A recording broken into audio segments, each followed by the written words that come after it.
Okay, तो बात शुरू होती है और कहानी अब आगे की ओर बढ़ती है। कल आपसे बात करी थी और मुझे पक्का पता था कि कल की जहां जहां पर प्रॉब्लम्स आनी वो प्रॉब्लम क्या थी।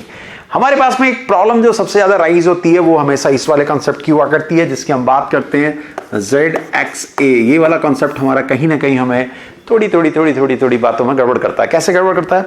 जैसे हम ये कह देते हैं कि ये एक हमारे पास में कोई भी एलिमेंट दिया है और वो कैटायनिक है, मान लीजिए ऐसे, तो हमने कहा E इज इक्वल टू इसका P-2 हो गया। मतलब जब मेरे पास में X था तो इलेक्ट्रॉन और प्रोटॉन का नंबर क्या था? सेम था। बाद में हमारे इलेक्ट्रॉन्स का नंबर कितना हो गया? तो हम क्या मानते हैं कि हमारे पास में से 2 इलेक्ट्रॉन यहां से निकल करके चले गए, इसमें से 2 इलेक्ट्रॉन निकल करके चले गए। तो जैसे ही 2 इलेक्ट्रॉन यहां से निकल करके चले गए तो इसका मतलब इलेक्ट्रॉन में से 2 सब्ट्रैक्ट कर दीजिए। आप अपनी जगह सही हैं, बिल्कुल सही हैं, लेकिन हम इक्वल वाली बात कर रहे हैं। सपोज करिए मेरे पास में इस जगह पर मैग्नीशियम है। मैग्नीशियम का मतलब होता है 12 Mg24। बात को आराम से समझेंगे, हमें कोई जल्दबाजी नहीं है, हमें कहीं भागना नहीं है। हम 1 घंटे के लेक्चर को 1.25 घंटे 1.5 घंटे मतलब 1 आवर का जो हमारा लेक्चर है उसको हम 1.5 कर सकते हैं, 2 कर सकते हैं। लेकिन ऐसा नहीं है 1 में सब कुछ सिखाएंगे। हम आपको टाइम पीरियड बढ़ा देंगे लेकिन सब कुछ सिखाएंगे।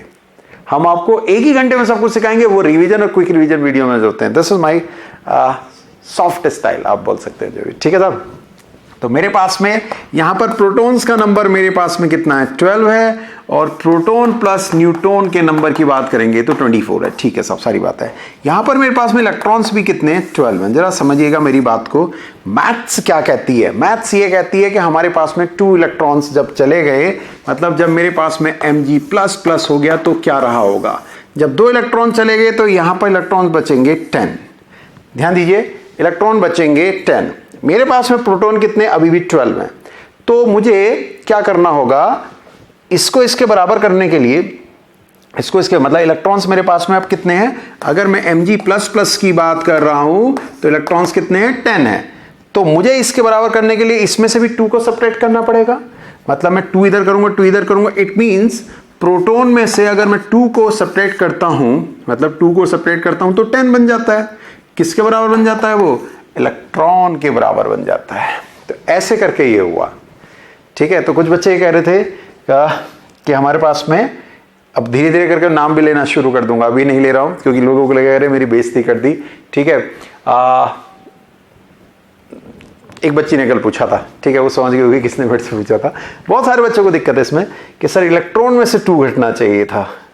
इलेक्ट्रॉन तो ऑलरेडी 10 हो गए ना, तो इसके बराबर बनने के लिए क्या होगा? प्रोटॉन में से 2 निकालिए, क्योंकि प्रोटॉन अब 2 जैसी, प्रोटॉन में से जैसी 2 निकलेगा तो प्रोटॉन भी 10 बन जाएंगे, ठीक है।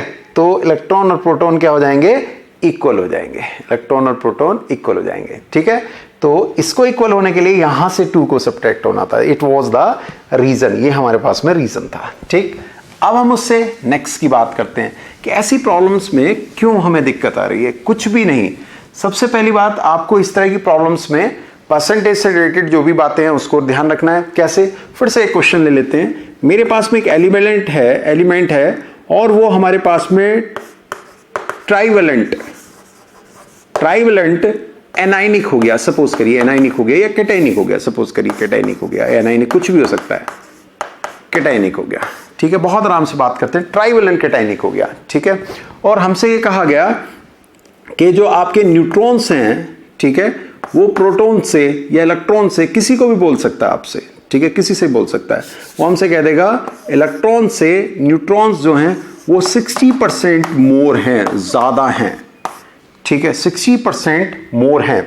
हमसे कहेगा जो A है वो हमारे पास में 120 है। तो बताइए 120 हाइपोथेटिकल हो रहा है, तो बताइए ये कौन होगा, कैसे होगा, किस तरह से सॉल्व करेंगे। तो हमें कुछ नहीं करना, बिल्कुल बेसिक पे जाना है। x को पहले x+++ बना लेना है। देखिए ये हमारी क्लासेस जो है, मैं फिर आपसे बार बार कह रहा हूं, फिजिकल क्लास का बहुत अच्छा अल्टरनेट है।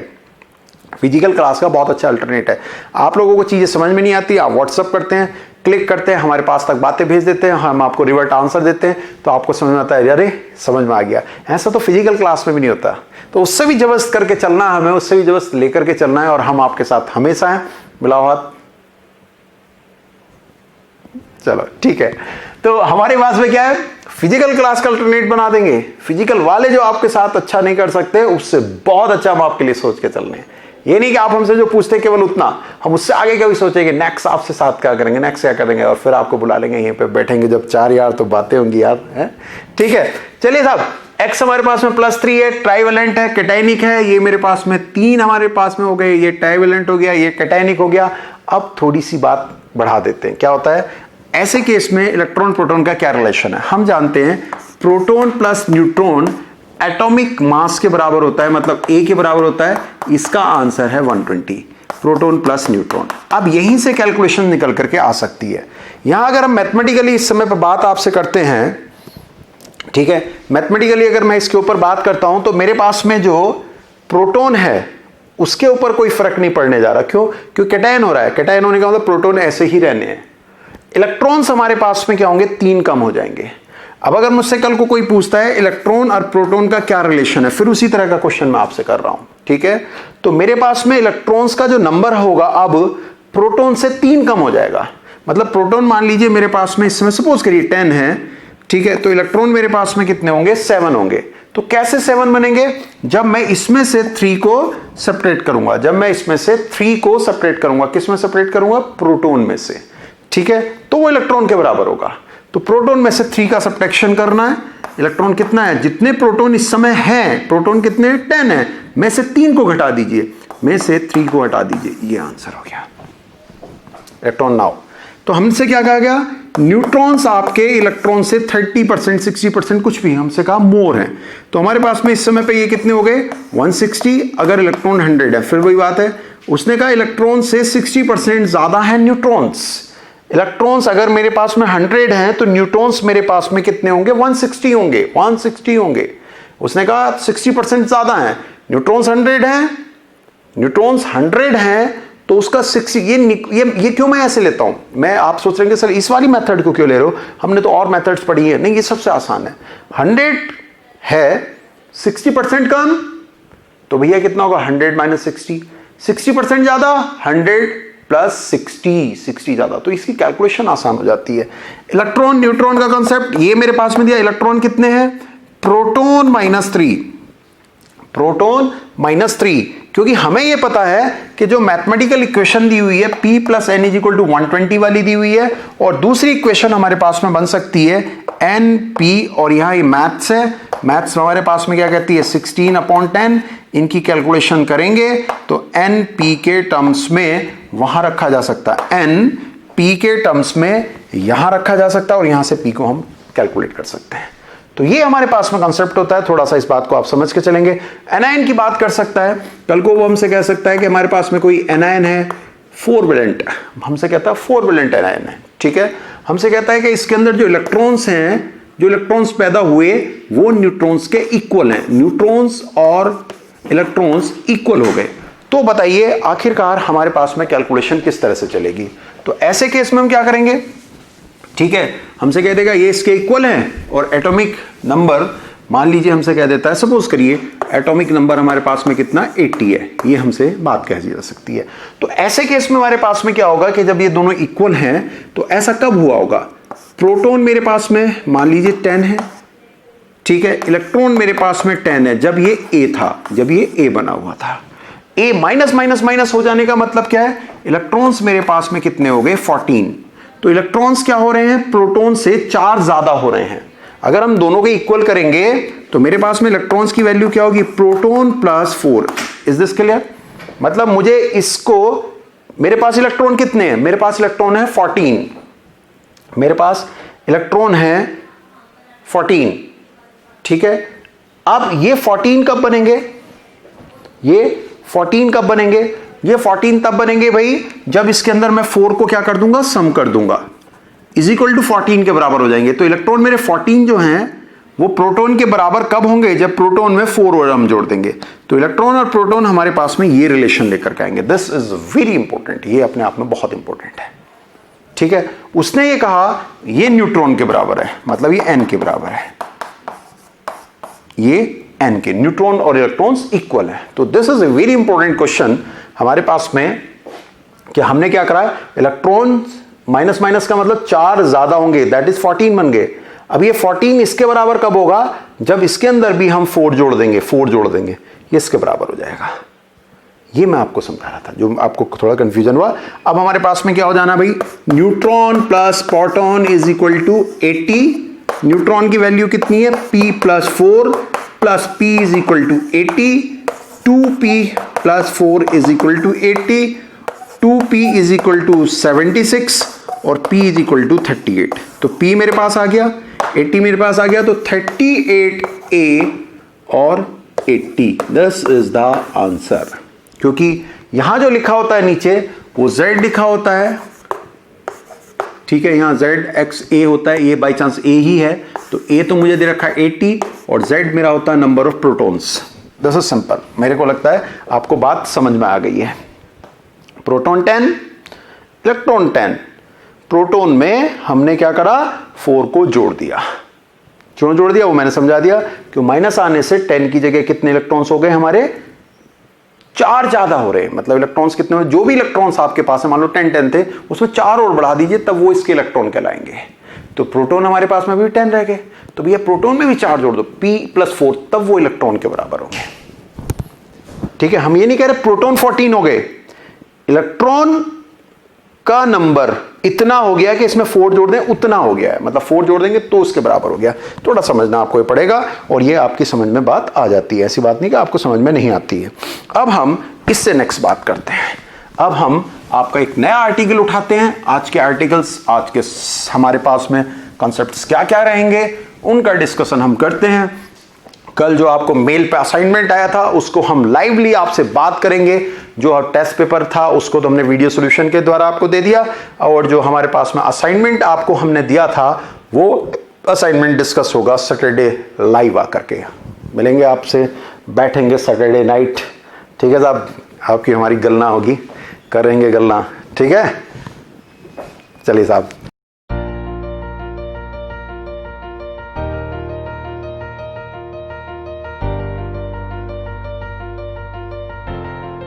बातें चलती है और हम करेंगे अनसर्टेनिटी प्रिंसिपल की बात। This is what uncertainty principle किसने दिया था, हाइजेनबर्ग ने दिया था। आज मैं आपको क्या क्या पढ़ाने जा रहा हूं, आप अपने दिमाग में फिट कर लें तो ज्यादा अच्छा है। अनसर्टेनिटी की बात मैं आपसे पढ़ाऊंगा, मैं आपसे बात करूंगा बहुत important, that is orbital and सब सेल। सब शेल की बात करूंगा, सब सेल की बात करूंगा, ठीक है। और मैं आपसे बात करूंगा क्वांटम नंबर की, और सबसे ज्यादा इंपॉर्टेंट बात जो आज की है जिसे आपको भूलना नहीं है वो है इनसे रिलेटेड हमारे पास में आने वाले बड़े इंपॉर्टेंट लॉज, ठीक है। तो हम बात करते हैं इस समय अनसर्टेनिटी प्रिंसिपल की। तो अनसर्टेनिटी प्रिंसिपल ये कहता है अगर कोई हाई स्पीड पार्टिकल जा रहा होता है तो उसकी पोजीशन और स्पीड में अनसर्टेनिटीज रहती है। मतलब उसकी पोजीशन को चेक करना और उसकी स्पीड को चेक करना अपने आप में थोड़ा सा डिफिकल्ट होता है। वहाँ कहीं ना कहीं हमारे पास में कुछ अनसर्टेनिटी होती है, फिक्स नहीं हुआ करती हैं, कुछ परसेंटेज कम और ज़्यादा हो सकती है। मतलब अगर मैं एग्जैक्ट नापने लगूँ कि यहाँ से 10 मीटर की दूरी पे है तो वो 10 मीटर से ज़्यादा और 10 मीटर से कम हो सकती है। अगर मैं एग्जैक्ट नापने लगूँ कि इसकी स्पीड इतनी है तो उसकी स्पीड ज़्यादा और कम हो सकती है। ये हमारे पास में अनसर्टेनिटी का रिस्पेक्टिव बात हुआ करती है। अब हमारे पास में क्या है कि मान लीजिए अनसर्टेनिटी हमारे पास में कोई भी है, मैं यहां से किसी पार्टिकल को लोकेट कर रहा हूं, मैं यहां से देख रहा हूं, सपोज के लिए मैं वहां देख रहा हूं, वो एक पार्टिकल इस तरह से जा रहा था मेरे सामने, आपके पास पहुंच गया, जहां बैठे वहीं पहुंच गया, ठीक है। गाल पर पड़ेगा, जाग रहे हो सो रहे हो, ऐसा लग जाएगा। और जो एक दिन ऐसी फीलिंग कर दूंगा पटाख, सच्ची बता रहा, चाहे उसे म्यूजिक समझो चाहे कुछ भी सोचो, मतलब वो ऐसी चीज तो मैं जरूर कर दूंगा। एक बार किया था IIT में, शायद आपको पता हो नहीं पता हो, कुछ बात नहीं, मैं जिद्दी इंसान हूँ, ध्यान रखना, आगे ध्यान रखना, मैं एक बहुत जिद्दी इंसान हूँ, ठीक है। क्या हुआ, IIT फर्स्ट ईयर में पहुंचे, धीरे धीरे जिंदगी बताऊंगा मैं आपको, तो अपनी लाइफ नेक्स्ट वीडियो में अपने बारे में कुछ और बातें बताऊंगा, लेकिन एक जिद की बात बताता हूँ। IIT के अंदर जाकर के मैंने क्या करा, IIT के अंदर जाकर के एक काम करा। सबसे पहले मुझे इंग्लिश नहीं आती थी, इंग्लिश की। एक बार क्या हुआ, सेकेंड ईयर में ना, जैसे हम वहाँ IIT के अंदर थे तो वहाँ ऑडिटोरियम में एक बच्चे ने एक आवाज़ निकाल दी, मिमिक्री की एक आवाज़ निकाल दी। हमारे डायरेक्टर ने उसे बुलाया, थपथपाई पीठ, बोले यार great, he is very talented person, अरे यार वो वगैरह का। मैंने कहा यार ये भी चलती है, ठीक है। तो इस तरह का कॉन्सेप्ट हो रहा था वहाँ पे कि जी टैलेंट इस वाली बात पे लेकर के चल रहे हम लोग, टैलेंट को। तो उसने क्या कहा कि जी ये तो बहुत टैलेंटेड हैं, बहुत ग्रेट हैं, बहुत ऐसे हैं, बहुत वैसे हैं। मैंने कहा चलो भाई कोई बात नहीं। मुझे पता नहीं क्यों ऐसा लग गया कि नहीं यार ऐसा तो हम भी कर सकते हैं, ऐसा तो हम भी कर सकते हैं। और यही चीज मेरे अंदर आज भी है कि जब दूसरा कोई कर सकता है तो हम भी ऐसा कर सकते हैं। एक बार एफर्ट तो मारना चाहिए, एक बार एफर्ट जरूर मारना चाहिए, हमें रोकना नहीं चाहिए उस चीज को। ठीक है, तो क्या करा, मैंने 1 हफ्ते का समय लिया, केवल 1 हफ्ते का समय। किससे लिया? अपने आप से। मैं अपने आप से ही समय लेता हूं, अपने आप से ही जिद करता हूं, अपने आप से ही कहता हूं कि यस देख भाई दुष्यंत, 1 हफ्ते का टाइम दे रहा हूं, और 1 हफ्ते के बाद में क्या होगा, सजा नहीं देंगे, पार्टी करेंगे, क्योंकि चीज तो होके रहेगी। 1 हफ्ते का समय लिया और 65 आवाजें, 65 आवाज मिमिक्री वॉइस, मतलब 65 आवाजें मैंने अपने आप में सीख ली। और जब मेरे शो हुआ करते थे तो फिर तो कमाल होती थी। जॉनी लीवर हमारे यहाँ एक बार आया था, आपने कभी नाम सुना हो, तो उसने मिमिक्री की आवाज निकाली, मैंने भी उसके साथ में निकाली। एक जगह पर आकर के मैंने उसको अटका दिया, आज भी बोलता हूँ, ठीक है। मैंने कहा एक आवाज ऐसी है जो मैं निकाल सकता हूँ, अगर आप निकाल सकते हो तो दैट्स इट। नेक्स्ट वीडियो में कभी बताऊंगा कि वो आवाज क्या थी और बड़ी खतरनाक तरीके से। एक आवाज तो बहुत भयंकर, तो वो जो मैं कह रहा हूँ ना आपको कि आपको ऐसा लग सकता है कि फटाक देनी आपके चपत पड़ गया, तो एक मिमिक्रियन भी रहा हूँ तो हो सकता है कोई ऐसी आवाज निकालो आपको लगे ये कहाँ से पड़ा, ये कहाँ से बज गया मेरे ऊपर, ऐसा हो सकता है। क्योंकि एक एरोप्लेन की आवाज निकाला करता था, मतलब कभी सिखाएंगे यार, ठीक है, आपसे ऐसे करके आवाज निकाली और एरोप्लेन को क्या करा, जो ऑडिटोरियम था, जहां ऑडिटोरियम में सब बैठे थे, एरोप्लेन की आवाज निकाली, सबको लग रहे थे अरे बाप रे यहीं से निकल करके जा रहा। और जब मैं फटाक की ऐसे एक आवाज करी, ऐसे लगा कि बस ये तो हमारे ही ऊपर गिर गया, फूट गया। मतलब 40% to 30% जनता तो सीट से उखड़ गई, बोले अरे ये तो ये लगा छत पे ही गिरा है।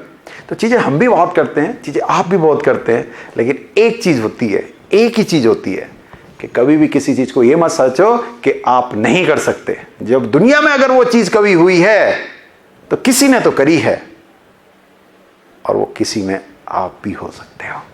ये मान करके चला करो, नथिंग इज इम्पॉसिबल। मैंने आप लोगों को मैसेज में लिखा था, hold on to dream, just think that you can, nothing is going stop to you, कोई रोक नहीं सकता। This is the story of every man. ठीक है, चलिए साहब कहानी आगे बढ़ाते हैं। तो अनसर्टेनिटी में क्या, यहां से मैं देख रहा हूं ऐसे करके जब जा रहा है कोई चीज, तो मैं वहां पर अंगुली रख सकता हूं। नहीं साहब, वहां कुछ अनसर्टेनिटी होगी, तो मान लीजिए यहां से वहां तक पोजीशन जो हम देख रहे थे वो एग्जैक्ट एस थी, ठीक है, और उसकी स्पीड जो एग्जैक्ट है वो v है, लेकिन हम एग्जैक्ट को नहीं कैलकुलेट कर पा रहे, तो हमने कहा एक अनसर्टेनिटी मान लेते हैं पोजीशन में, वो डेल्टा x है, एक अनसर्टेनिटी मान लेते हैं स्पीड में, वो डेल्टा b है। मतलब यहां से मैं देखता हूं पोजीशन, क्या वो एग्जैक्ट है, वो एग्जैक्ट नहीं मिल पा रही, थोड़ी सी चेंज है। क्या मैं वहां देख रहा हूं तो वो स्पीड एग्जैक्ट है, नहीं साहब वो एग्जैक्ट नहीं है, उसके अंदर भी एक अनसर्टेनिटी है। तो ये मेरे पास में पोजीशन में अनसर्टेनिटी है, ये मेरे पास में स्पीड में अनसर्टेनिटी दिखाई दे रही है।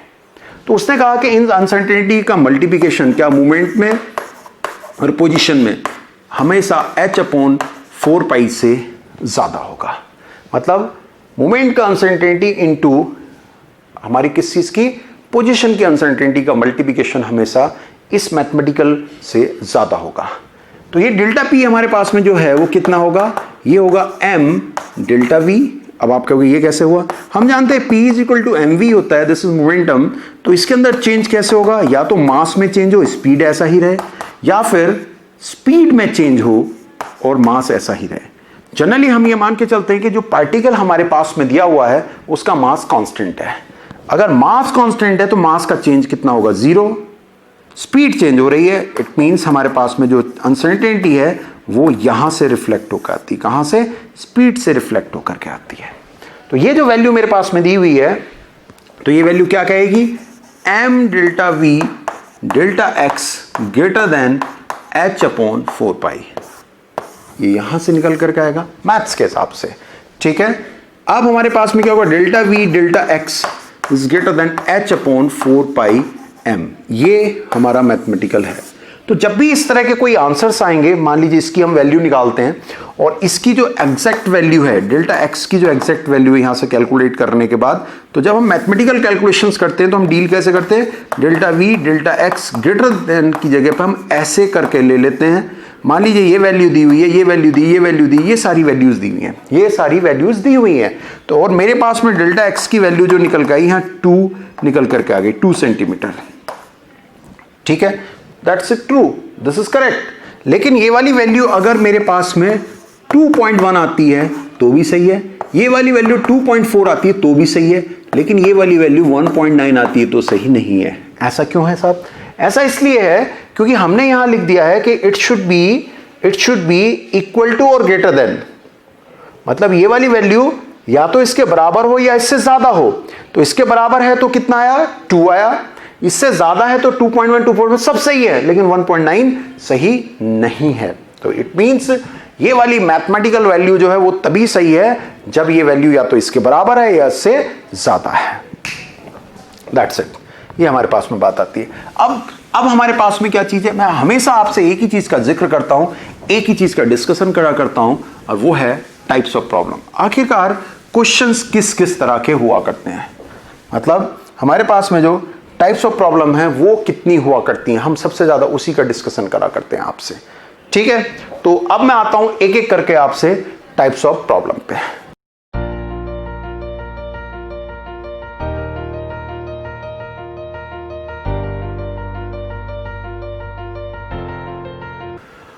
तो अनसर्टेनिटीज में अब आगे की ओर हम बढ़ते चले जाते हैं। जब हम आगे की ओर बढ़ते हैं तो एक बहुत इंपॉर्टेंट बात आती है कि टाइप्स ऑफ प्रॉब्लम क्या होती है। तो delta P delta X is greater than H upon 4 pi, ये वाली बात आई थी। हम जानते हैं P is equal to M V होता है, एनर्जी इज इक्वल टू हमारे पास में क्या होगा? एम वी स्क्वायर होता है। आप कहोगे नहीं साहब एनर्जी इज इक्वल टू तो हाफ एम वी स्क्वायर पढ़ा हुआ है।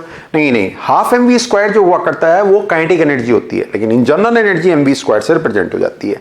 इसका मतलब ये है कि अगर मैं डेल्टा पी की बात कर रहा हूं, ठीक है, और इसकी बात कर रहा हूं, किसी भी तरह की मैं बात इस समय पे कर रहा हूं, तो यहां मैं E इज इक्वल टू लिख सकता हूं थोड़ा सा सही करके, एम वी इंटू वी। ये एम वी मेरे पास में किसके बराबर है? ये P के बराबर है इंटू वी के बराबर है। तो P और V का मल्टीप्लिकेशन हो गया। ठीक है, हमारे पास में क्या हुआ? ये डेल्टा E था is equal to delta P था और डेल्टा V हम ऐसे भी लिख सकते हैं। It means what is the mean of this? क्या है इसका मतलब? इसका मतलब है यहां कुछ बदलाव करके लाते हैं। डेल्टा P डेल्टा V से मल्टीप्लाई है और delta X upon delta V है मेरे पास में। ये यहां पर मेरे पास में क्या है? H अपॉन 4 पाई है। अब यहां की अगर मैं बात करता हूं तो ये डेल्टा E हो गया, और ये क्या है? हम जानते हैं V is equal to X upon T होता है, मतलब स्पीड इज इक्वल टू क्या होता है? डिस्टेंस ओवर टाइम हुआ करता है। तो ऐसे में अगर हम देखते हैं तो delta V is equal to क्या होगा? Delta X upon delta T, और delta T is equal to क्या होगा? Delta X upon delta V। ये मेरे पास आ गया।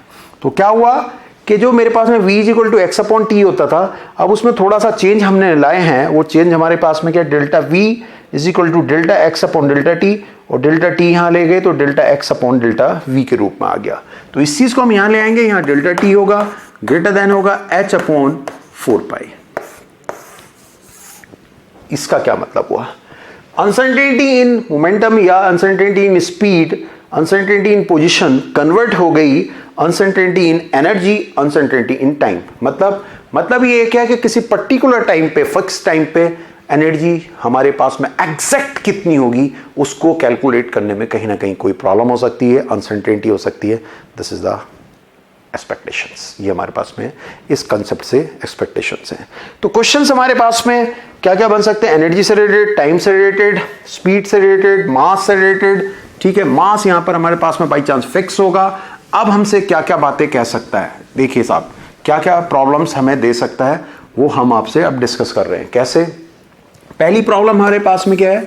वो आपसे कहेगा अगर ये हमने ऐसे करके दिया हुआ है, ध्यान दीजिएगा, ये बहुत अच्छा क्वेश्चन अब मैं आपसे ले रहा हूं। वो आपसे कहेगा अनसर्टेनिटी इन मोमेंटम और अनसर्टेनिटी इन पोजीशन इक्वल है, कितने के बराबर है? y के।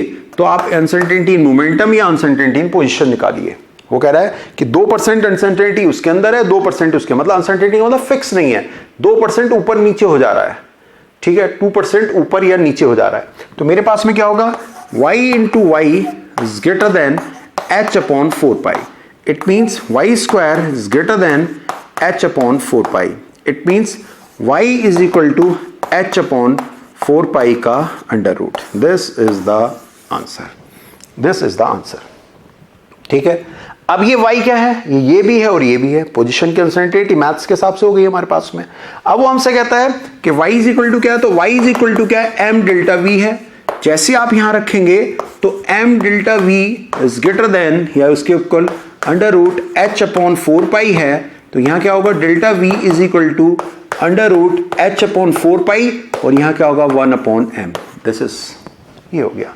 मतलब मतलब ये कि uncertainty in position equal to हमारे पास में अनसर्टेनिटी इन मोमेंटम है, ये दोनों हमने इक्वल करे तो ये बन के आ गया और ये हमारे पास में यहां पर सोल्व हो गया। यहां जब हम इसको सॉल्व कर देते हैं तो y is equal to m delta v होता है। एम डेल्टा वी की वैल्यू हमने यहां रखी तो हमसे कह सकता है कि मोमेंटम में कितना, तो मोमेंटम में तो अनसर्टेनिटी हो गई ये किसकी अनसर्टेनिटी है, मोमेंटम की। लेकिन अगर वो हमसे कहता है कि अनसर्टेनिटी स्पीड में कितनी है, स्पीड में आखिरकार अनसर्टेनिटी कितनी है, तो वो हमारे पास में क्या होगा, m delta v is equal to under root h upon 4 तो यहां से मास से डिवाइड कर दीजिएगा, अनसर्टेनिटी इन स्पीड भी निकल करके आ जाएगी। That's it. मतलब कल को हमसे कहता है कि 300 मीटर पर सेकंड से कोई पार्टिकल मूव कर रहा है और अनसर्टेनिटी इन स्पीड हमारे पास में इतना परसेंट है, इतना परसेंट स्पीड में अनसर्टेनिटी है, तो बताइए अनसर्टेनिटी इन पोजीशन कितनी होगी। तो हमें क्या करना है, हम ये हमारे पास में कितना 1 अपॉन जितना भी हो जाएगा ये 1 इंटू 10⁻⁴ है इंटू इसका 300, मतलब अनसर्टेनिटी इन स्पीड ये तो उसकी परसेंटेज है और रियल डेल्टा वी कितना है, इसका इतना परसेंट, इसका किसका 300 का इतना परसेंट है। तो इस परसेंट को कैसे निकालेंगे, हम कैसे करेंगे, दिस अपॉन 100 कट फिट करके ये आएगी हमारी किसकी वैल्यू, डेल्टा वी की। वी हमारे पास ये है, ये उसके अंदर परसेंटेज चेंज है, तो डेल्टा वी कितना हुआ, इसका इतना परसेंट, इसका इतना परसेंट, ये कितना 1 इंटू 10⁻⁴ अपॉन 100, किसका 300 का, ये 300 का है, ठीक है, 300 का इतना परसेंट कितना 1 इंटू 10⁻⁴ अपॉन 100 इंटू ऑफ 300 का इतना परसेंट हो गया। दैट्स इट, डेल्टा वी आ गया, डेल्टा एक्स निकाला जा सकता है। तो ये अनसर्टेनिटी का कॉन्सेप्ट हो गया।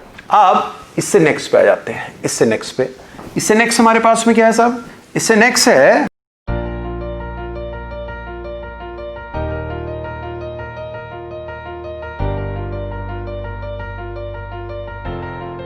हमारे पास में, और वो बहुत इंपॉर्टेंट है, वो चीज क्या है, वो है ऑर्बिटल्स की बात करना, ऑर्बिट्स की बात करना हम कर चुके हैं, सब सेल्स की बात करना, ठीक है। तो हमारे पास में जो ऑर्बिटल का कॉन्सेप्ट है वो क्या कहता है, ऑर्बिटल का कॉन्सेप्ट हमारे पास में क्या कहता है, ऑर्बिटल क्या होता है, एक सिंगल बॉक्स के बराबर होता है। क्या होता है ऑर्बिटल आपका, एक सिंगल बॉक्स के बराबर होता है और उसके अंदर मैक्सिमम कितने इलेक्ट्रॉन्स फिल होते हैं, हमारे पास 2 इलेक्ट्रॉन फिल होते हैं।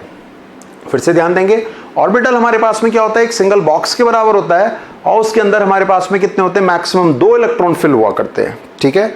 ऑर्बिटल का कॉन्सेप्ट हमें बहुत पुराना कॉन्सेप्ट है जिसको हम बहुत अच्छे से जानते हैं और चीज़ों को समझ सकते हैं, ठीक है। हमारे पास में जो ये फिलिंग हुआ करती है मैक्सिमम 2 इलेक्ट्रॉन, तो ऑर्बिटल का क्या थ्योरी होगी, ऑर्बिटल क्या है, 3D space around the nucleus, फिर से समझिए, a 3D space around the nucleus where probability of finding the electron is maximum। मतलब एक वो जगह जहां पर इलेक्ट्रॉन के मिलने की संभावना सबसे ज्यादा है उसको हम क्या बोलते हैं, ऑर्बिटल बोला करते हैं, उसको हम क्या बोलते हैं, ऑर्बिटल बोला करते हैं, ठीक है सर। जैसे अब यहीं की बात करते हैं नोएडा की, नोएडा में कोई अगर आदमी आता है और मुझसे मिलना चाहता है, ठीक है, तो उसके लिए नोएडा में मुझे ढूंढना थोड़ा सा डिफिकल्ट है, वो यहाँ जा सकता है, वहाँ जा सकता है, GIP जा सकता है, ठीक है, सेक्टर 18 जा सकता है, सेक्टर 34 जा सकता है, ठीक। मैं हूँ सेक्टर 94 में इस समय पे, तो घूमता घामता सेक्टर 94 की बाहर की रोड पे आ गया। तो जो नोएडा है वो उसके लिए एक ऑर्बिट का काम कर रहा है। ऑर्बिट का काम करने का मतलब है जहां पर मेरे मिलने की संभावना उतनी अच्छी नहीं है, इस जगह पर एक ऑर्बिट है, इस तरह से ये ऑर्बिट्स हैं ऐसे, ठीक है। अब वो उसके ऑर्बिट के अंदर गया और वहां अंदर गया तो वहां पर उसे मिला एक सबसेल, तो सबसेल क्या, SPDF, ठीक है, SPDF मतलब वो बाहर आ गया, हमारी रोड पे बाहर आ गया, जो रोड बाहर बनी हुई है, तो वहां, और मैं यहां हूं इस रूम के अंदर, अब प्रोबेबिलिटी थोड़ी सी बेटर हो गई है, लेकिन अभी भी मैं उसे नहीं मिलूंगा। बाहर तो ये बहुत बड़ी इंडस्ट्री है और भी बहुत सारी इंडस्ट्री हैं और भी बहुत सारी बिल्डिंग्स हैं, ठीक है, तो मैं वहां उसको नहीं मिलूंगा।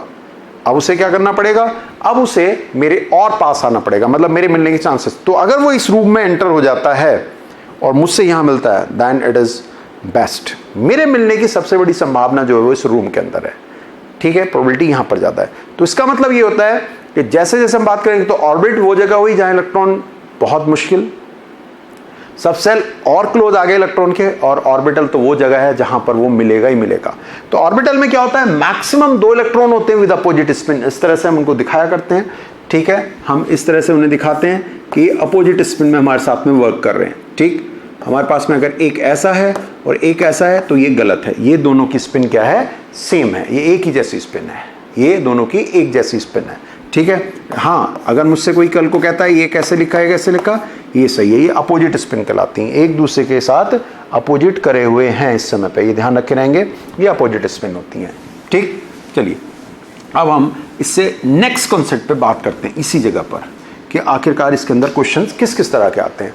तो हम जब ऑर्बिटल्स को जोड़ लेते हैं तब हमारे पास में जो कॉन्सेप्ट बनता है उसका नाम हुआ करता है सबसेल। मतलब अगर मैं इन बॉक्सेस को जोड़ना शुरू कर दूं, जैसे ये बॉक्स हुआ, अब ये 3 बॉक्स जोड़ दिए मैंने 3 बॉक्सेस जोड़ दिए। ठीक है, तो ये मेरे पास में एक सबसेल कहलाता है और इस सबसेल का नाम होता है एस, इस वाले सबसेल का नाम होता है पी। इसी तरह से जब हम नेक्स्ट आगे की ओर बढ़ते चले जाते हैं तो ये हमारे पास में जो हुआ करता है इसको हम बोलते हैं डी, और इसी तरह से आगे की ओर बढ़ते जाइए बढ़ते जाइए बढ़ते जाइए, मेरे पास में एफ जी एच इस तरह से होते चले जाते हैं। ठीक है, अब एक बड़ी इंटरेस्टिंग चीज़ मैं आपको यहाँ बताना चाहूँगा, जैसे ही हम न्यूक्लियस के बाद ऑर्बिट में पहुँचते हैं तो हम इलेक्ट्रॉन्स को फिल करते हैं। कैसे फिल करते हैं, 2 8 8 18 इस तरह से चलता है ना आपका, हमारे पास में क्या होता है 2 8 18 करके हम कहानी को लेकर के चलते हैं, ये आपने 9th 10th में काफ़ी पढ़ा हुआ है। ठीक है, तो जो फर्स्ट ऑर्बिट है उसमें मैक्सिमम इलेक्ट्रॉन हमारे पास में कितने हो सकते हैं, 2 हो सकते हैं। ये ऑर्बिट नंबर फर्स्ट है, मतलब ये न्यूक्लियस के चारों तरफ ऑर्बिट बना हुआ है, फिर इसके बाद में एक और ऑर्बिट बना हुआ है, तो यहाँ पर हमारे पास में मैक्सिमम इलेक्ट्रॉन कितने, 2 हैं। उससे नेक्स्ट वाले में हमारे पास में इलेक्ट्रॉन्स कितने हैं, 8 हैं। यहाँ 2 इलेक्ट्रॉन्स हैं, वहाँ 8 इलेक्ट्रॉन्स हैं, आगे की ओर 18 है। इस तरह से हमारे पास में बात चल रही है। तो मैं जब यहाँ पर आपसे बात करता हूँ कि 2 इलेक्ट्रॉन्स है, तो 2 इलेक्ट्रॉन्स कहाँ पर फिल करे जाएंगे, अभी भी बताया था, ऑर्बिट में इलेक्ट्रॉन्स फिल नहीं होते हैं। ऑर्बिट में तो मिलेंगे, नोएडा में मैं मिल सकता हूं, लेकिन नोएडा में मैं सब जगह नहीं फैला हुआ हूं, नोएडा में इस रूम के अंदर हूं। ये जो मेरा हेलियूज हमारा यहाँ पर कंपनी है, ये जो हमारी हेलियूज है, ये एक सबसेल की तरह है, और उस सबसेल में ये रूम बने हुए हैं, हेलियूज में ये रूम बने हुए हैं, एक में मैं हूं, एक में विशेष सर हैं, एक में अक्षय सर हैं, एक में कोई टाइपिंग वाले कोई हैं, कोई है, हम इलेक्ट्रॉन्स हैं मान लीजिए, तो मैं इस रूम में मिलूंगा। ठीक है, मेरी बात समझ रहे, सनशाइन के इस वाले रूम में मिलूंगा। तो मेरे पास में क्या हुआ, सबसेल हुआ। तो पहले वाले में कितने इलेक्ट्रॉन मैक्सिमम भरे जा सकते हैं, 2। तो एस के अंदर मैक्सिमम इलेक्ट्रॉन कितने भरे जा सकते हैं, 2। मैक्सिमम इलेक्ट्रॉन कितने भरे जा सकते हैं, 2 भरे जा सकते हैं। ठीक है, ये मेरे पास में क्या फर्स्ट ऑर्बिट है, फर्स्ट ऑर्बिट है, तो यहाँ आगे की ओर 1 लिख देंगे। ये 1 का मतलब क्या है, ये ऑर्बिट के नंबर को बताता है। ठीक है, तो अब मैं नेक्स्ट अपना पी ले आता हूं, मैं पी सबसेल ले आता हूं। बात समझेंगे, इसमें हमारे पास में एक ऑर्बिटल होता है, इसमें हमारे पास में 3 ऑर्बिटल होते हैं, इसमें मेरे पास 5 ऑर्बिटल होते हैं, इसमें मेरे पास में 7 ऑर्बिटल होते हैं। तो अगर मैं आपसे यहां से देखूं तो हर बार 2 ऑर्बिटल मेरे इंक्रीज हो जा रहे हैं, हर बार मेरे पास में 2 ऑर्बिटल इंक्रीज हो जाए, 1 से 3, 3 से 5, 5 से 7। ठीक है, ये मेरे पास 2 ऑर्बिटल इंक्रीज होते जा रहे हैं। तो मेरे पास में यहाँ पर ये एक ऑर्बिटल दिया हुआ है, और इस ऑर्बिटल के लिए अगर मैं आपसे बात करता हूं तो इसमें मैक्सिमम इलेक्ट्रॉन कितने होते हैं, 2 होते हैं। ठीक है, अब मैंने 1 के आगे मान लीजिए ऐसे, मतलब P के आगे मैंने 1 लगा दिया, तो इसका इंडिकेशन क्या होता है, ये ऑर्बिट को इंडिकेट करता है। मतलब यहाँ 1 लिखा है तो S फर्स्ट ऑर्बिट में है, यहाँ 1 लिखा है तो ये वाला P फर्स्ट ऑर्बिट में है। अब ये फर्स्ट ऑर्बिट में है तो इससे ये पूछा जाएगा कि भाई ये बताओ तुम फर्स्ट ऑर्बिट में कर क्या रहे हो, आप फर्स्ट ऑर्बिट में करने क्या गए हो या क्या कर रहे हो आप। तो फर्स्ट ऑर्बिट में अगर आप गए हो, मतलब अगर आप यहाँ फर्स्ट ऑर्बिट में हो तो आप यहाँ करने क्या गए हो, आपको यहाँ क्या करना है। तो यहाँ अगर आप गए हो तो इसका मतलब आपका काम तो इलेक्ट्रॉन्स को लेना होता है, अपने अंदर इलेक्ट्रॉन्स को फिल करना होता है। और जब आप यहाँ आ गए हो तो इलेक्ट्रॉन्स कितने फिल करोगे, अरे भाई यहाँ तो 2 इलेक्ट्रॉन्स थे, इलेक्ट्रॉन्स कितने थे यहाँ पर, यहाँ 2 इलेक्ट्रॉन्स थे, और वो 2 के 2 इलेक्ट्रॉन आपने यहीं पे खत्म कर दिए। आपके अंदर 2 इलेक्ट्रॉन्स थे, आपने 2 के 2 इलेक्ट्रॉन फर्स्ट ऑर्बिट में खत्म कर दिए। ठीक है, फर्स्ट ऑर्बिट में 2 इलेक्ट्रॉन खत्म करे और 2 के 2 किसको दे दिए, एस को दे दिए।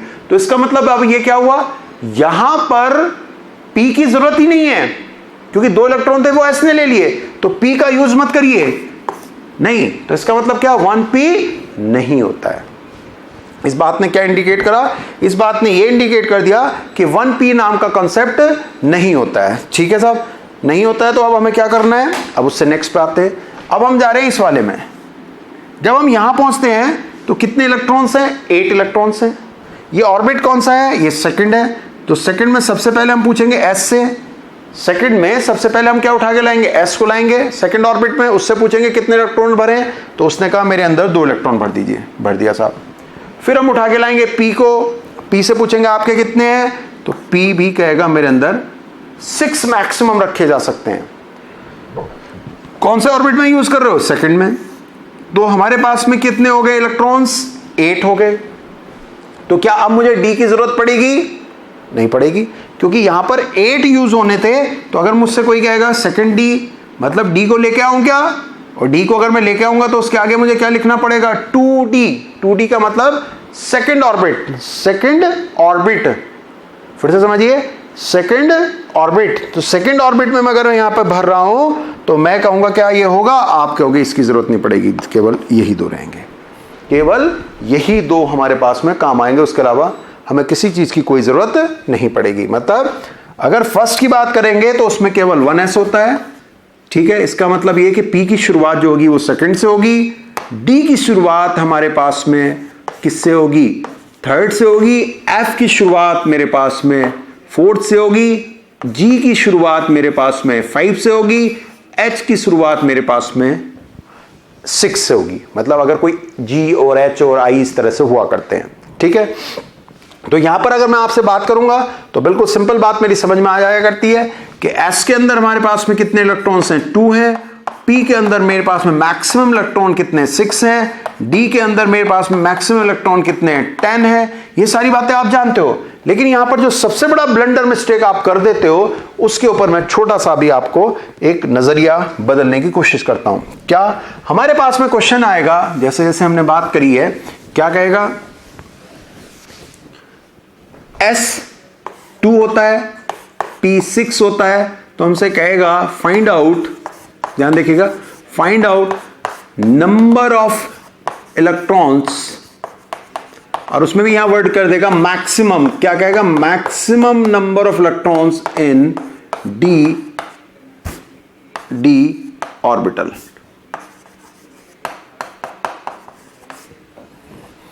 आपको यह बताना है find out maximum number of electrons in D orbital. आपको डी ऑर्बिटल में बताने हैं कितने इलेक्ट्रॉन है, मैक्सिमम इलेक्ट्रॉन डी ऑर्बिटल में कितने हैं, ठीक है। तो तुरंत हम देखते हैं डी ऑर्बिटल में कितने हैं? 2 2 2 2 2 कितने? 10 इलेक्ट्रॉन्स हैं हमारे पास में। कितने? 10 इलेक्ट्रॉन्स हैं, ठीक है। बात बिल्कुल सही है, आपने लिखा सही है, लेकिन आप एक वर्ड पे ध्यान दीजिएगा, ये वाला क्या है? D orbital. ऑर्बिटल में हमारे पास में क्या होता है? ऑर्बिटल हमारे पास में क्या होता है? ये बॉक्स हुआ करता है, चाहे वो S का हो, चाहे वो P का हो, चाहे वो D का हो, चाहे वो F का हो, चाहे वो G का हो, चाहे वो H का हो, किसी का भी ऑर्बिटल हो उसमें तो ऑर्बिटल मतलब इस वाले हिस्से को, इस P के कितने ऑर्बिटल हैं? 3 हैं। इस D के कितने ऑर्बिटल हैं? 5 हैं। F के कितने ऑर्बिटल हैं? 7 हैं। तो होगा क्या? S के ऑर्बिटल में 2 इलेक्ट्रॉन, P के ऑर्बिटल में कितने इलेक्ट्रॉन्स? 2 इलेक्ट्रॉन्स। D के ऑर्बिटल में कितने हैं? ऑर्बिटल में हमेशा 2-2 इलेक्ट्रॉन्स हैं। ऑर्बिटल में हमेशा 2-2 इलेक्ट्रॉन्स ही रहा करते हैं, इस चीज का ध्यान रखेंगे। यहां 2 हैं, यहां 2 हैं, यहां सबसेल में 10 है। सबसेल मतलब पूरा, सबसेल के पार्ट होते हैं ऑर्बिटल, और किसी कितने, मतलब अगर आप इनफाइनाइट ऑर्बिटल भी जोड़ दोगे तो, लेकिन एक बॉक्स में तो 2 ही इलेक्ट्रॉन होंगे। तो हमने यही तो कहा है डी के ऑर्बिटल में कितने इलेक्ट्रॉन्स हैं। तो डी का जो ऑर्बिटल है उसमें 2 होंगे, चाहे वो एफ का हो, किसी का भी हो, उनको जोड़ करके सबसेल्स बने जाते हैं। दिस इज वेरी इंपॉर्टेंट, इसमें गलती होने के हमेशा चांस रहते हैं, इसलिए आप हमेशा इसको याद रखे रहेंगे। ये हमारे पास में बात पूरी होती है। अब हम इससे नेक्स्ट स्टेप पे चलते हैं। अब इसका नेक्स्ट स्टेप, जो नेक्स्ट स्टेप है वो बड़ा इंटरेस्टिंग है, बहुत मजेदार है। यहां तक मुझे लगता है आपको बात समझ में आई होगी। क्या था कि मेरे पास में अगर यहां पर है और हमसे कहता है कोई H बनता है, H, बताइए कितने इलेक्ट्रॉन्स होंगे। तो हो रहा S P D F G और H। तो सीधी सीधी बात है, यहां पर कितने हैं? एक ऑर्बिटल होता है, ठीक है। यहां 6 हैं। हर बार कितने ऑर्बिटल बढ़ा देते हैं? 2। कितने ऑर्बिटल बढ़ेंगे? 2। या हम ये कह सकते हैं हर बार कितने इलेक्ट्रॉन्स बढ़े? देखिए हर बार इलेक्ट्रॉन्स कितने बढ़े? बिल्कुल साफ क्लियर है, 4। तो यहां से यहां तक बैठेंगे 4 बढ़ेंगे, यहां से यहां तक 4 बढ़ेंगे, यहां से यहां तक 4 बढ़ेंगे, तो यहां 14 हो गए, यहां 4 बढ़ के कितने होंगे 18 होंगे, तो यहां 4 बढ़ के कितने होंगे 22 होंगे। तो H के अंदर कितने इलेक्ट्रॉन्स हैं 22 हैं। दिस इज द आंसर, ये 22 हैं, 22 खत्म हो गई बात। 22 मैक्सिमम इलेक्ट्रॉन है H के अंदर, ये बात करते हैं।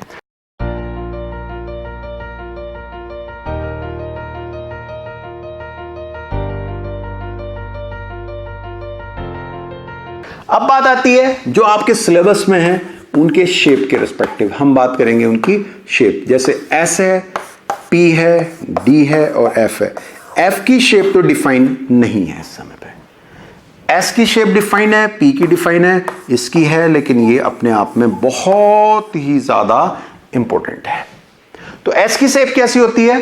S की शेप हुआ करती है स्फेरिकल, मतलब जिसकी कोई शेप नहीं है। मतलब आप कहेंगे जिसकी कोई शेप नहीं साहब, शेप है स्फेरिकल शेप है, ऐसे स्फेरिकल शेप है, ठीक है। तो स्फेरिकल शेप हुआ करती है। जब मैं नोट्स पढ़ाऊंगा तब इस चीज को बहुत अच्छे से आपको समझाऊंगा। और S की शुरुआत हमारे पास में कितने से हो जाती है? इस तरह से इलेक्ट्रॉन की डेंसिटी को हम दिखाते हैं, उसकी शुरुआत 1s से हो जाती है। जब हम 2s की बात करते हैं तो एक स्फीयर हुआ करता है, ठीक है, एक हमारे पास में स्फीयर है, उसके ऊपर एक और स्फीयर तैयार कर दीजिए। एक स्फीयर है, उसके ऊपर एक और स्फीयर तैयार कर दीजिए, तो that is known as 2s, उसको हम 2s कहते हैं। ये मेरे पास में यहां पर हो गया ऐसे करके, इसको हम 2s बोलते हैं।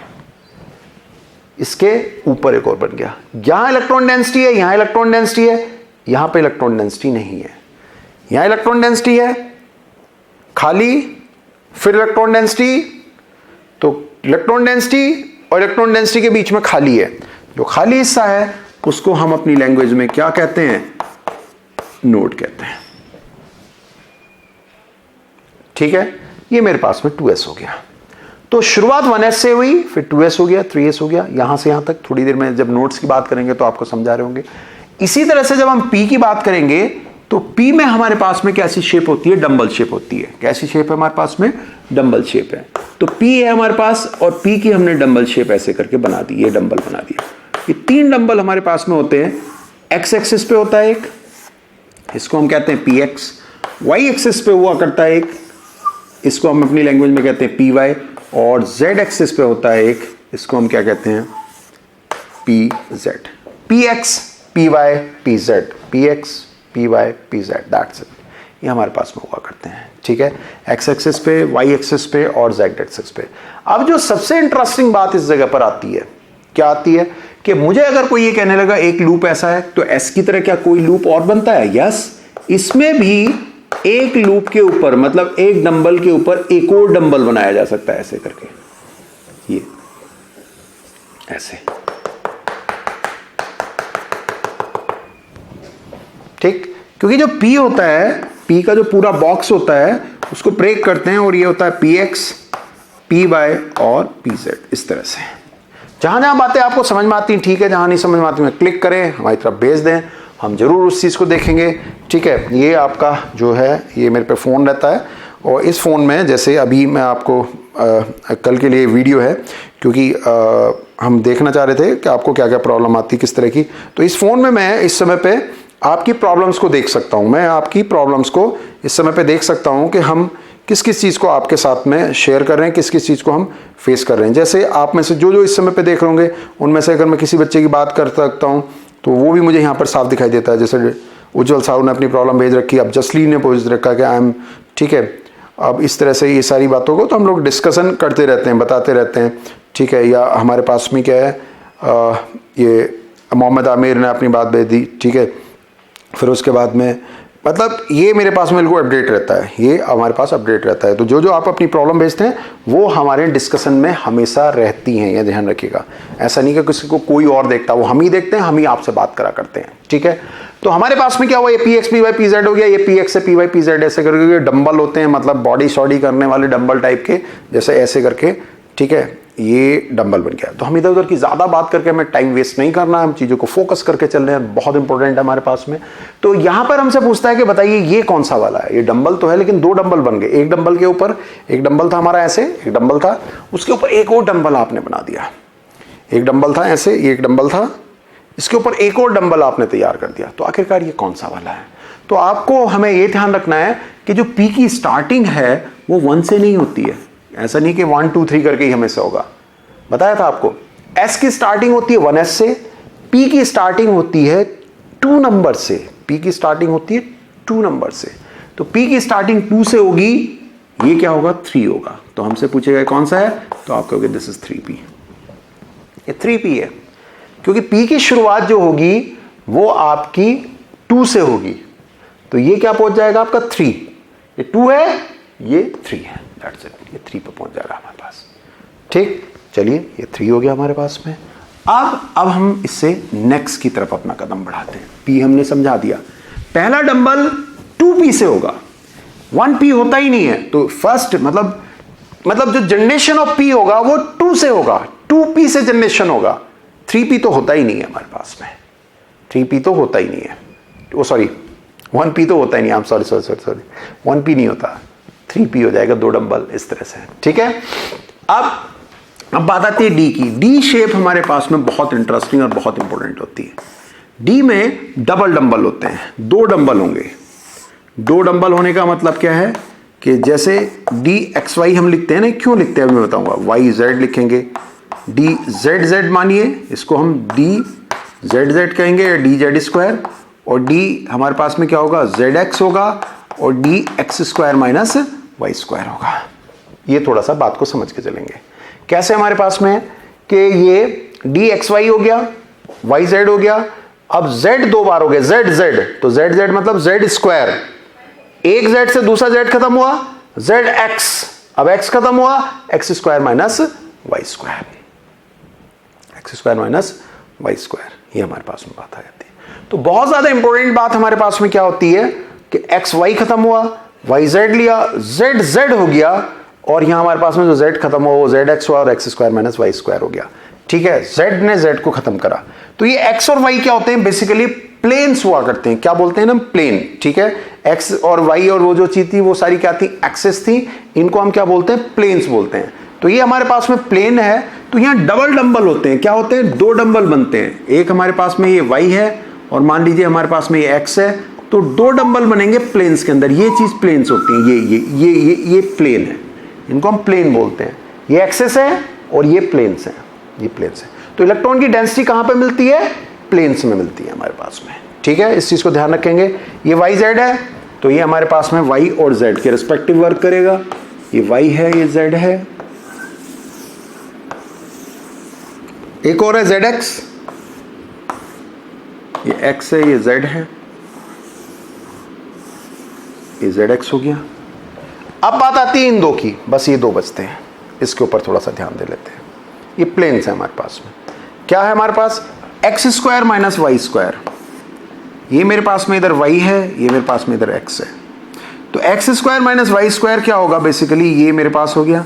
ये अलोंग द एक्सिस बनेंगे। किस पे बनेंगे, ये एक्सिस पे बनेंगे। D x square minus Y square, ये एक्सिस पे तैयार होंगे। ये इधर एक्सिस है, ये इधर एक्सिस है, ये इधर एक्सिस है, ये इधर एक्सिस है, ये एक्सिस पे तैयार होंगे along the axis. That's it, axis पे बन गए। तो इनकी डेंसिटी किस पे मिलती है, एक्सिस पे मिला करती है। अब ये डी जेड स्क्वायर बेसिकली क्या होता है, इसके ऊपर डिस्कशन कर लेते हैं एक छोटा सा। डी जेड स्क्वायर क्या हुआ करता है। तो इस डी जेड स्क्वायर की बात करेंगे तो इसमें अगर आप देखें तो केवल एक का ही जिक्र हो रखा है, वो भी जेड का, और सबको हमने गायब कर दिया। तो वो कैसे हुआ और वो क्या होता है, हम इस x square minus Y square वाले को रहने देते हैं। ठीक है, ये हमारे पास में दिया हुआ है कौन सा, d x square minus Y square, इसको यहीं रहने देते हैं और इसका जिक्र करते हैं कि आखिरकार ये कैसे बनता है।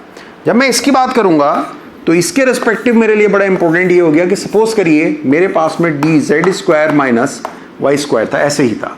तो ये मेरे पास में यहां हो गया जेड, ये जेड हो गया, ये मेरे पास में इधर की ओर क्या हो गया, वाई हो गया। ठीक है, मेरे पास में वाई बना हुआ था ऐसे,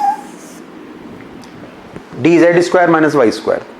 मान लीजिए मेरा वाई खत्म हो गया, ये मेरा वाई खत्म हो गया किसी वजह से, मतलब ये वाली डेंसिटी खत्म हो गई। अभी खत्म का मतलब क्या है, ये है क्या, ये लूप से क्या है, बेसिकली ये जो लूप्स हैं ये इलेक्ट्रॉन के पाथ हैं। ये इलेक्ट्रॉन अपनी स्टाइल में चलता रहता है। जब हमारा न्यूक्लियस है, न्यूक्लियस के चारों तरफ हमारे पास में क्या ऑर्बिट है, उस ऑर्बिट के अंदर जो सब सेल हैं उनके अंदर इस स्टाइल में मूव करता रहता है। जैसे ये अर्थ है, ठीक है, ये अर्थ है हमारे पास में, अर्थ है ना, अर्थ पे तो हम रहते हैं। तो सन है, सन के चारों तरफ क्या है, अर्थ मूव कर रही है। सन के चारों तरफ क्या कर रही है, अर्थ मूव कर रही है, ठीक है साहब। अब अर्थ के हम बोल देते हैं हम कहाँ हैं, हम सन के चारों तरफ मूव कर रहे हैं, बिल्कुल सही बात है। लेकिन उस अर्थ पे हम लोगों की स्टाइल तो अलग अलग है। मैं ऐसे चल रहा हूं, ऐसे सपोज करिए, या मैं ऐसे चल रहा हूं, तो ये मेरे पाथ हैं, ये मेरे पाथ हैं।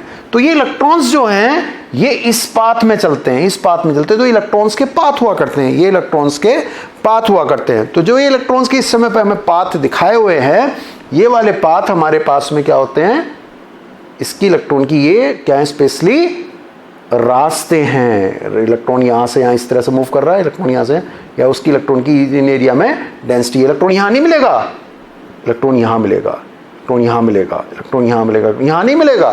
तो इलेक्ट्रॉन की डेंसिटी है, डेंसिटी वाले पाथ है हमारे पास में, ठीक।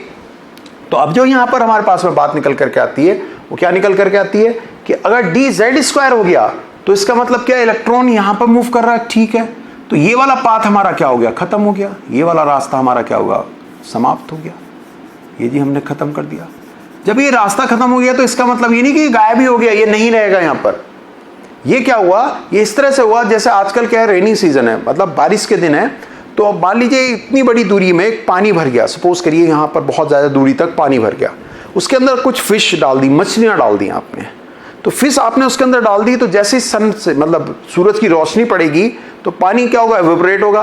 तो पहले क्या है, अगर मैं बैठ जाता हूँ और यहाँ पर ये पूरा का पूरा में पानी भरा हुआ और यहाँ पर एक मछली पड़ी हुई है, सूरज की रोशनी पड़ रही है, तो उस मछली को अगर मैं पकड़ने जाऊँगा तो उसको पकड़ना क्या होगा, मेरे लिए मुश्किल होगा। मैं अगर यहाँ पकड़ूंगा, यहाँ पकड़ूंगा, यहाँ पकड़ूंगा, नहीं पकड़ पाऊंगा, मैं नहीं पकड़ पाऊंगा। जैसे यहाँ पकड़ूंगा उधर चल जाए उधर, क्योंकि उसके पास पाथ है, रास्ता है इस समय। लेकिन जैसे जैसे पानी आपका जाता जाएगा जाता जाएगा जाता जाएगा, तो वो क्या हो जाएगा, उसका घूमने फिरने का दायरा, एरिया क्या हो जाएगा, कम कम कम, और बाद में आकर के बहुत थोड़ा सा रह जाएगा। मछली को तो घुमाना है तो थोड़ा सा पानी छोड़ दीजिए बस, लेकिन वो पकड़ में आ जाएगी।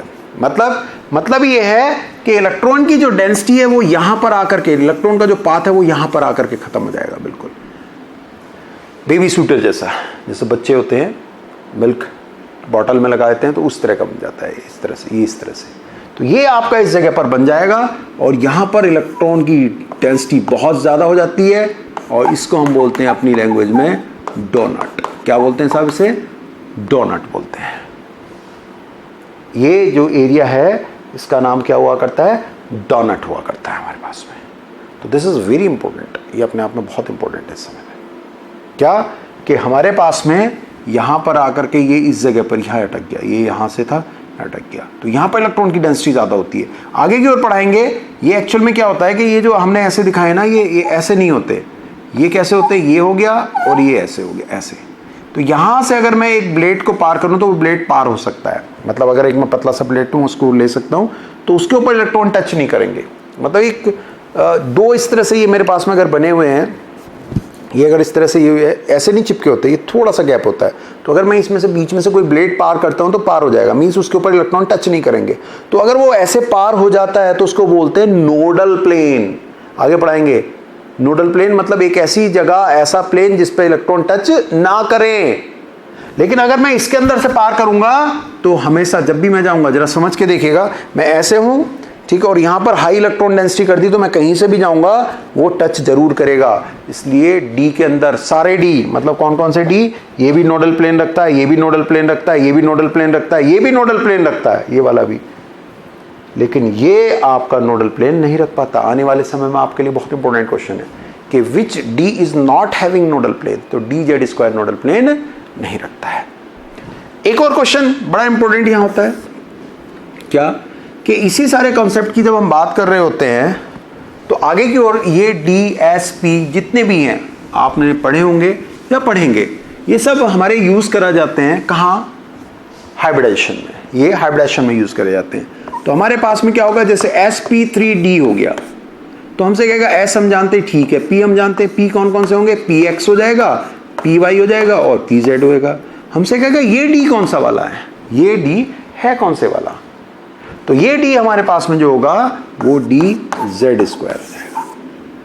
सर ये क्यों लिया, s हमने बढ़ दिया, p हमने बढ़ दिया। अब d जब हमारे पास में इतने सारे होते हैं तो हम इनमें से उसे लिखते हैं जो सबसे ज्यादा डेंस है, सबसे ज्यादा इफेक्टिव है। और अभी अभी मैंने बताया था सबसे ज्यादा डेंस जो है वो आपका कौन है, dz² है। This is very important question, ये बहुत इंपॉर्टेंट क्वेश्चन होता है। कल को हमसे कहेगा कि मान लीजिए मेरे पास में sp3d2 हो गया, तब 2d लेने पड़े तो हम पहला चॉइस तो रखेंगे dz² की और दूसरी चॉइस रखेंगे dx² माइनस y² की। ये क्या मतलब है, ये हमारे पास में क्या है कि dz² जो है उसकी डेंसिटी ज्यादा है, उसके बाद नेक्स्ट डेंसिटी जो हमारे पास में है वो x² y² की ज्यादा, ये बात नहीं है ना ना ना, ये बात नहीं है। होगा क्या, जरा मेरी बात को ध्यान से देखिएगा, हमने z² मतलब dz² का मतलब क्या है, हमने पहले z एक्सिस को घेर दिया, dz² का मतलब हमने ये वाली एक्सिस घेर दी, ठीक। अब हमारे पास में क्या है, ये x एक्सिस है और उधर की ओर कौन है, y एक्सिस है, ये x एक्सिस है, ये y एक्सिस है। तो एक्स वाई में हम किसे किसे घेरते हैं, एक्स एक्सिस को और वाई एक्सिस को। अभी अभी तो बताया था कि अगर मैं इधर से देखने लगूंगा तो मैं अगर आपसे बात करता हूं तो यही वाला तो होगा ऐसे करके, कौन, dx² माइनस y² को अगर मैं देखूंगा तो इसी तरह से दिखाई देगा। तो हमारे पास में एक्स एक्सिस भी हमने घेर दिया और इधर की ओर जो y एक्सिस बना वो भी घेर दिया। कब, जब हम dz² और dx² y² ले गए। तो इससे बना क्या, एक सिमेट्री बन गई, एक बहुत प्यारी सी सिमेट्री बन गई। वो सिमेट्री कैसी बन गई, z एक्सिस भी हमने इन्वॉल्व कर लिया और हमने x और y एक्सिस भी इन्वॉल्व कर लिया, दोनों ही एक्सिस हमने इन्वॉल्व करनी, x axis, y axis, z axis. तो सिमेट्री बन गई, तो इसलिए d के ये वाले पसंद करे जाते हैं सिमेट्री लाने के लिए। अगर हम xy ले लेते तो क्या होता साहब, अगर हमने dz² लिया और इसके साथ क्या ले लिया, xy, तो एक समस्या हो जाती कि एक तो प्लेन मतलब हमारा dz² किस पे हो गया, एक्सिस पे, dz² तो बन गया एक्सिस पे और xy किस में बन रहे हैं, प्लेन में, तो गड़बड़ हो गया। dz² तो हमारा बन गया किस पे, एक्सिस पे, कौन सी एक्सिस पे, z एक्सिस पे, और वो किस पे, x और y प्लेन में। वहां क्या हो जाती है, हमारी बहुत बड़ी गड़बड़ हो जाती है। इसलिए हमने उसको छोड़ दिया, इसलिए हमने उसको अवॉइड कर दिया। कौन से वाले को अवॉइड कर दिया, कौन से को, यस, इस वाले को हमने अवॉइड कर दिया। कौन से, एक्स वाई या वाई जेड को। अब हमारे पास में नेक्स्ट चीज क्या बचती है, sp3d3, ये है। अब इसमें क्या d होते हैं, dxy, yz और zx, ये लिए जाते हैं। सर ये क्यों लिए फिर, अभी तो आप कह रहे थे सबसे ज्यादा डेंस ये होते हैं, अब इनको क्यों ले बैठे, इनको हम सिमेट्री की वजह से ले रहे हैं। क्यों सिमेट्री की वजह से ले रहे हैं, यहां पर xy है, yz और zx है, मतलब xy plane, yz plane, zx plane. तो यहां पर भी क्या हो गई, एक सिमेट्री बन गई। क्यों, सब के सब प्लेन में ही इन्वॉल्व हो गए। xy प्लेन भी आपने घेर दिया, yz प्लेन भी घेर दिया, zx प्लेन भी घेर दिया। अभी इसमें क्या समस्या हो रही थी, इसमें समस्या ये हो रही थी कि आपने दो एक्सेस घेर दी थी। हमने कौन कौन सी, एक्स वाई जेड एक्सेस घेर दी थी, एक्स वाई जेड एक्सेस घेर दी थी। और अगर हम तीसरा मतलब पहला तो ये हुआ, दूसरा ये हुआ, तीसरा अगर मैं ये ले लेता हूं तो दिक्कत हो जाएगी। क्या दिक्कत हो जाएगी, मैंने एक्सेस ली और मैंने अब क्या ले लिया, प्लेन ले लिया। एक्सेस प्लेन, समझिए, एक्सेस प्लेन, तो क्या होगा, सिमेट्री आएगी नहीं। और अगर मैं यहां की बात करता हूं तो सारे किस पे हैं, प्लेन प्लेन प्लेन। और जब प्लेन पे लेंगे तो प्रॉपर सिमेट्री बन के हमारे सामने निकल करके आ जाएगी। तो ये ध्यान रखेंगे, इस एग्जामिनेशन में सबसे इंपॉर्टेंट क्वेश्चनों में से एक क्वेश्चन ये भी है, इसे भूलना नहीं है। अब इन शेप्स के बाद, इन सारी चीजों के बाद में अगर हमसे कोई बात करेगा कि भाई डी की शुरुआत कहां से है, तो डी की शुरुआत किससे होती है, 3D से होती है।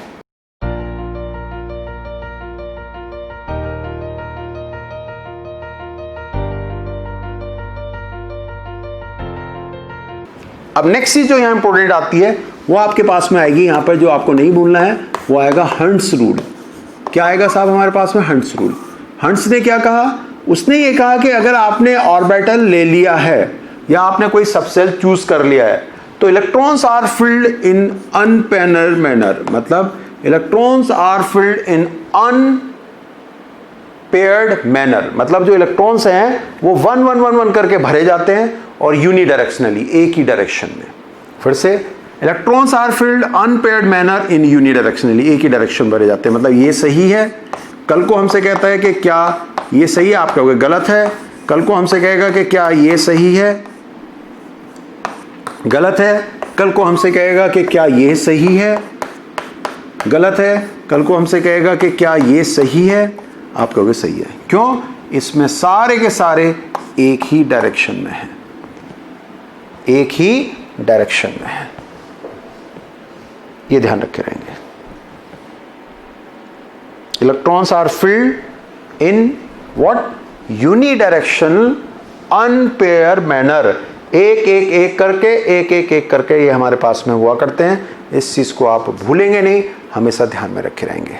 ठीक है, तो इस तरह से हमारे पास में क्या हुआ, हमने सबसेल ऑर्बिटल इस कॉन्सेप्ट को शुरू करा। इस कॉन्सेप्ट में मैंने आपको बहुत सारी चीजें इस समय पर समझाई और बहुत सारी बातों को मैंने यहाँ पर आपको क्लियर कराया। लेकिन एक चीज बहुत ज्यादा इंपॉर्टेंट है, ध्यान रखेंगे कि आपको बड़े आराम से अपने नोट्सों को बना के चलना है, आराम से पढ़ते हुए चलना है, आगे की ओर बढ़ते हुए चलना है और टेस्टों को बड़े सीरियसली आपको देना है और उसके साथ जो रात को असाइनमेंट मिलते हैं, तो इस चीज को आपको ध्यान रखना है। अब इससे नेक्स्ट चीज जो हम शुरू करने जा रहे हैं यहां पर, वो अब हम बड़ा इंटरेस्टिंग टॉपिक शुरू करने जा रहे हैं, दैट इज क्वांटम नंबर। अब हम शुरू करेंगे क्वांटम नंबर। ये हमारा अब लास्ट इसका एक आर्टिकल होगा, लेकिन ये एग्जामिनेशन में बहुत इंपॉर्टेंट है। उसके बाद जो नेक्स्ट लेक्चर मेरा आएगा, नेक्स्ट आपकी जो वीडियो आएगी, that will be related with energy spectrum, hydrogen spectrum end nodes. ये ध्यान रखे रहेंगे, बहुत इंपॉर्टेंट है वो भी अपने आप में। ठीक है, तो अभी मैं आपसे जिक्र करूंगा इसके बाद में किसका, किस चीज का जिक्र करेंगे सब हम मैं आपसे, यस, हम बात करेंगे क्वांटम नंबर की। ठीक है साहब।